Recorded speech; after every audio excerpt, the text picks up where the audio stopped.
WhatsApp guys, welcome back once again. So दोस्तों, आज की फिल्म जो एक्सप्लेन करने वाले हैं उसका नाम है सैन एंड्रियास। इस मूवी में कुछ हमें ऐसे सीन दिखाए गए हैं जो कि शायद एक दिन हमारी पृथ्वी पर हकीकत में हो सकते हैं। तो दिल थाम के बैठ जाइए और इस मूवी का मज़ा लीजिए। तो चलिए कहानी की शुरुआत करते हैं। मूवी की शुरुआत में हमें एक अनजान लड़की को दिखाया जाता है जिसका नाम है नटाली। वो अपनी गाड़ी से हिमाचल की सैर करने जा रही होती है, लेकिन अचानक से उसकी कार पर पत्थर गिरने लगता है और देखते ही देखते लैंडस्लाइड होना चालू हो जाती है।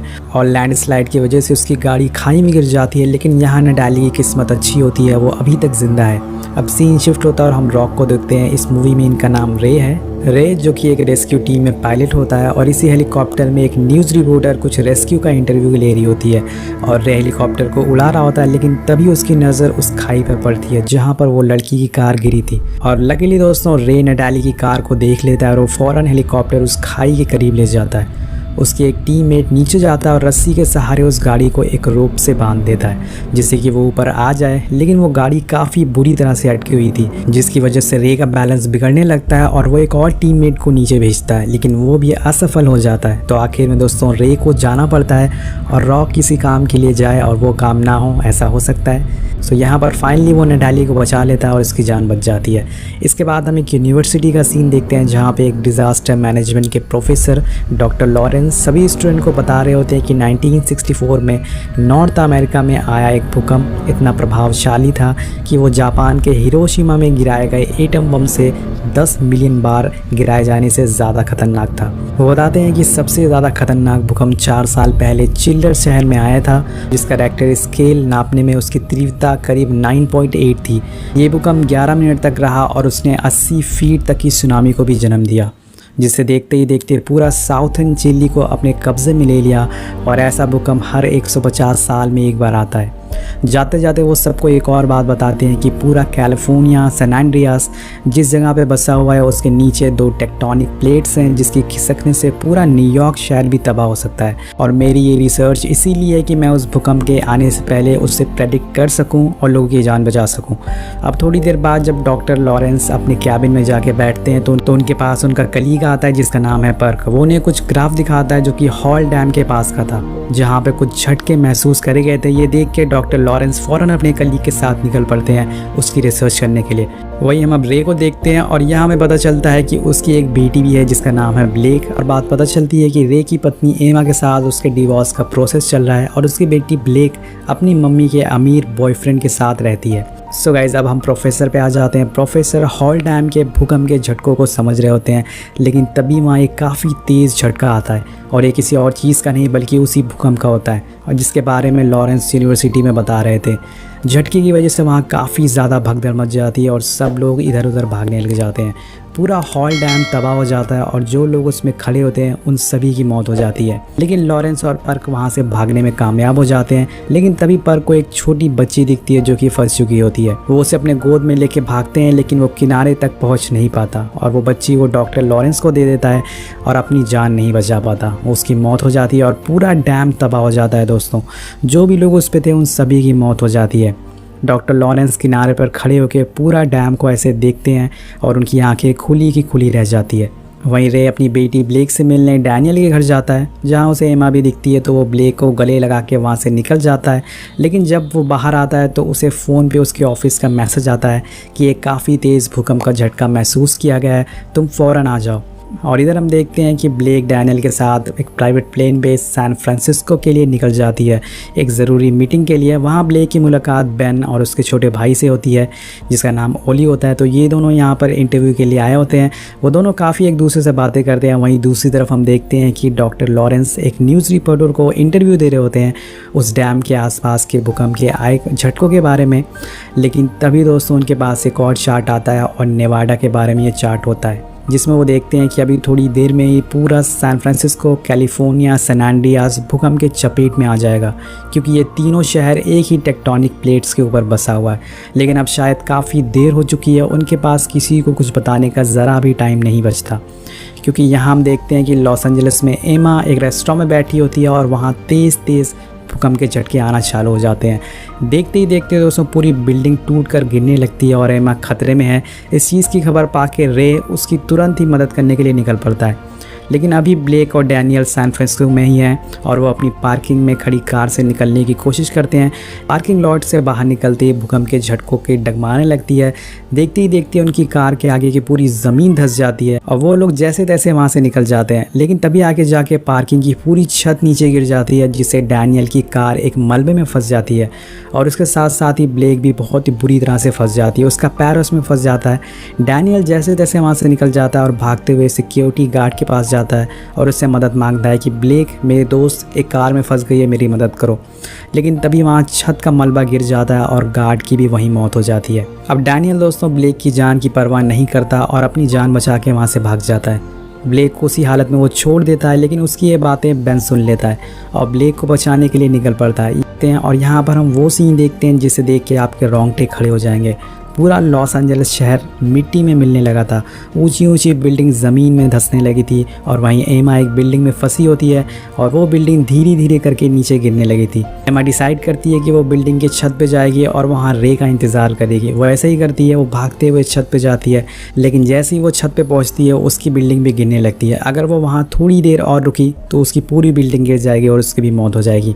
लेकिन यहाँ उसकी किस्मत अच्छी होती है, तभी वहाँ पर रे आ जाता है उसको रेस्क्यू करने के लिए और उसकी जान बचा लेता है। लेकिन तभी रे का हेलीकॉप्टर उस बिल्डिंग से टकराने वाला होता है लेकिन रे अपनी काबिलियत यूज़ करके अपनी हेलीकॉप्टर और अपने खुद को भी बचा लेता है। और पीछे हम देखते हैं कि पूरा एलए शहर गिर के ज़मीन में आ चुका था, हर तरफ तबाही थी। ये सीन देख के ऐसे ही लगता है कि नेचर से कोई भी जीत नहीं सकता। यहाँ दूसरी तरफ हम देखते हैं कि ब्लेक के पास अब बेन पहुँच चुका है और अपने छोटे भाई के साथ, लेकिन ब्लेक को निकालने में उसे काफ़ी मुसीबत का सामना करना पड़ता है क्योंकि वो पूरी तरह से मलबे के नीचे फंसी हुई है। अगर वो लोग वहाँ थोड़ी देर और रुकते तो वो भी मारे जाते, लेकिन बेन बड़ी मुसीबतों से वहाँ ब्लेक को निकाल लेता है और बिल्डिंग के बाहर आ जाता है। दोस्तों बाहर भी पूरी तरह से मातम मचा हुआ था, हर तरफ तबाही मची हुई थी। थोड़ी दूर जाने पर ब्लेक को एक स्टोर दिखता है जो कि सही सलामत होता है, तो वो उसके अंदर जाके एक टेलीफोन से एमा को कॉल करती है और सही सलामत होने का ये बताती है। जिसके बाद रे और एमा उसे बचाने के लिए निकल पड़ते हैं, लेकिन तभी इनका हेलीकॉप्टर का इंजन फेल हो जाता है और अब इन दोनों को मजबूरन उसे क्रैश लैंडिंग करानी पड़ती है। रे हेलीकॉप्टर को एक शॉप में घुसा देता है और इन दोनों में से किसी को लकीली चोट नहीं आती। ये लोग हेलीकॉप्टर से बाहर आते हैं, लेकिन वहाँ तो अलग तरह की भगदड़ मची हुई थी। लोग टीवी फ्रिज लेके भाग रहे होते हैं। उन्हें अपनी जान की फ़िक्र नहीं होती, बल्कि उन्हें अच्छे टीवी फ्री में मिल रहे हैं, इन बात की उन्हें ज़्यादा फिक्र होती है। और यहाँ पर एक डायलॉग याद आ जाता है कि भूकंप भी इनसे कह रहा होगा कि गजब बेइज्जती है यार। आते हैं मूवी पे। यहाँ पर रे एक कार लेके वहाँ से निकल जाता है उसे बचाने के लिए, और वहीं हम देखते हैं कि डॉक्टर लॉरेंस अभी भी इंटरव्यू दे रहे होते हैं। मतलब अभी कैलिफोर्निया ने इस भूकंप का असली मंजर नहीं देखा है। अब रे और एमा कार से जा रहे होते हैं, लेकिन तभी वहाँ उन्हें कुछ लोग उन्हें इशारा कर रहे होते हैं कि आगे मत जाओ। और अचानक से रे अपनी गाड़ी रोकता है और गाड़ी से उतर के कुछ ऐसा देखता है जिसे देख के उसके होश उड़ जाते हैं। वो रोड दोस्तों 2 टुकड़ों में बट चुका था, जो कि काफ़ी डरावना सीन होता है। अब रे और एमा वापस उन्हीं लोग के पास आते हैं लौट के, जो कि उन्हें इशारे कर रहे थे। वो असल में हस्बैंड वाइफ होते हैं। उनकी कार ख़राब हो चुकी थी और ये कपल का बेटा भी वहाँ पर फंसा हुआ था। रे को उस आदमी की टोपी पे एविएशन का बैच दिखता है, जिसे देख के वो उसे पूछता है कि क्या ये एविएशन आपका है। तो वो उसे कहता है हाँ। रे और वो सौदा करते हैं, वो उसे अपनी कार दे देगा और ये लोग अपना प्लेन उसे दे देंगे। अब यहाँ पर रे उस प्लेन को लेके निकल पड़ता है कैलिफोर्निया की तरफ। यहाँ ब्लेक और बेन किसी ऊंची जगह को ढूंढ रहे होते हैं जहाँ से वो रे को इशारा कर सके, लेकिन यहाँ पर कोई भी ऐसी ऊंची जगह नहीं बची थी कि सारी बिल्डिंग ज़मीन में धंस चुकी थी। देखते हैं कि रे और एमा के प्लेन में फ्यूल ख़त्म हो जाता है, लेकिन रे एमा को प्लेन में लगे एक पैराशूट बांध देता है और खुद भी उसमें बन जाता है, और दोनों अपनी जान बचाकर उस पैराशूट को खोल देते हैं और आकर एक फुटबॉल स्टेडियम में लैंड करते हैं। अब रे और एमा नीचे आ जाते हैं, लेकिन तभी दोस्तों एक और झटका महसूस होता है जो कि सारे झटकों से ज़्यादा पावरफुल होता है। ये 9.1 स्केल का होता है, जो कि पूरे कैलिफोर्निया को हिलाने लगता है। अब रे वहाँ फंसे सारे लोगों को बचाने की कोशिश करता है। रे देखता है कि ब्लेक तक जाने का कोई भी रास्ता बचा नहीं हुआ है, रोड भी टूट चुके हैं और रे ने प्लेन भी क्रैश कर दिया है। इसलिए अब रे फैसला करता है कि वह बोट का सहारा लेगा ब्लेड तक पहुंचने का। और वहीं हम दूसरी तरफ देखते हैं कि ब्लेक, बेन और उसके भाई तीनों अभी भी बचे हुए होते हैं, लेकिन बेन जख्मी हो चुका है। लेकिन तभी ब्लेक को एक सायरन सुनाई देता है, जो कि तब बजता है जब पानी का लेवल खतरे से ऊपर आ जाता है, मतलब अब सुनामी आने वाली है। ये सुन के ब्लेक नज़दीक में एक अंडर कंस्ट्रक्शन बिल्डिंग में पनाह लेने की सोचती है और भागने लग जाती है। वहीं हम दूसरी तरफ देखते हैं कि पूरा समुंदर हिलने लग जाता है, जितनी भी बोट्स होती हैं पलटने लग जाती हैं और रे अपनी बोट से भाग रहा होता है, लेकिन एक काफ़ी बड़ी लहर उसकी तरफ आने लगती है और उसके साथ ही बड़े बड़े कार्गो शिप और क्रूज़ भी आने लगते हैं जो कि अपना संतुलन खो चुके थे। और देखते ही देखते सुनामी का पूरा पानी शहर में घुस जाता है। उसके साथ ही बड़े बड़े जहाज़ भी तबाह हो जाते हैं। और ऐसा ही एक जहाज़ ब्रिज से टकराता है जिसमें डैनियल की मौत हो जाती है। वो जहाज़ आके डैनियल के ऊपर गिर जाता है और वो वहीं कुचला जाता है। तभी हम यहाँ पे एक इमोशनल सीन देखते हैं, एक बूढ़े कपल जिन्हें पता होता है कि वो नहीं बच पाएंगे और वो दोनों गले लगते हैं और समुंदर का पानी उन्हें अपने साथ ले जाता है। अब वो पानी की लहर उस बिल्डिंग की तरफ भी बढ़ रही थी जिसमें ब्लेक और बेन रुके हुए थे। थोड़ी देर में वो बिल्डिंग भी पानी में तब्दील हो जाती है, लेकिन ब्लेक बचकर ऊपर के फ्लोर पे चली जाती है जिससे वो दोबारा से बच जाती है। तभी वहाँ रे और एमा आ जाते हैं बोट लेके, लेकिन उन्हें पता नहीं होता है कि उनके पीछे वाली बिल्डिंग में ब्लेक है। लेकिन ब्लेक उन्हें देख लेती है और वो वहाँ से काफ़ी चिल्लाती है, लेकिन शीशे की वजह से उसकी आवाज़ बाहर नहीं आ पा रही थी। तभी ब्लेक देखती है कि ऑली के पास एक लेज़र लाइट है। वो उसे यूज़ करके रे की बोर्ड पे मारती है और उस लाइट को देख के रे जब पीछे मुड़ता है तो उसे वहाँ ब्लेक दिखती है। ये देखकर वो दोनों काफ़ी खुश होते हैं और रोने लगते हैं। लेकिन दोस्तों इनकी खुशी ज़्यादा देर तक नहीं होती। वो बिल्डिंग पूरी तरह से गिरने लगती है और ब्लेक भी उसी में डूब जाती है। ये देख के रे फ़ौरन जाता है, लेकिन वो एमा को भी वहीं रहने को कहता है। जब रे अंदर जाता है तो वो देखता है कि ब्लेक पानी में डूब रही है और वो उसे बचाने की बहुत कोशिश करता है, लेकिन वो शीशे के दूसरे साइड होती है और वो शीशा तोड़ नहीं पा रहा था। वो बहुत कोशिश करता है रे को समझाने की, तुम थोड़ी देर सांस लेती रहो, लेकिन दोस्तों पानी का लेवल धीरे धीरे बढ़ता जा रहा था और एक टाइम ऐसा आ जाता है कि ब्लेक उस पानी में डूब जाती है और उसकी सांसें रुक जाती है। लेकिन यहाँ पर रे हार मानने वाला नहीं था। वो आखिरकार उस शीशे के गेट को तोड़ लेता है और रे को बाहर लेके आ जाता है। अब जिस बिल्डिंग में ये लोग होते हैं उसका शीशा भी काफ़ी मजबूत होता है और ये उससे तोड़ नहीं पा रहे थे ताकि ये लोग अपनी जान बचा सकें। एमा ये देख लेती है और वो अपनी बोट लेके वहाँ पर घुस जाती है जिससे शीशा टूट जाता है और सभी लोग ब्लेक को लेके यहाँ से जाने लगते हैं। लेकिन ब्लेक अब होश में नहीं थी। रे बहुत कोशिश करता है उसे बचाने के लिए, बट उसकी सारी कोशिश नाकाम रहती है और अपनी बेटी को अपने सामने मरता हुआ देखकर एमा रोने लगती है और रे बोलता है कि वो हार नहीं मानेगा।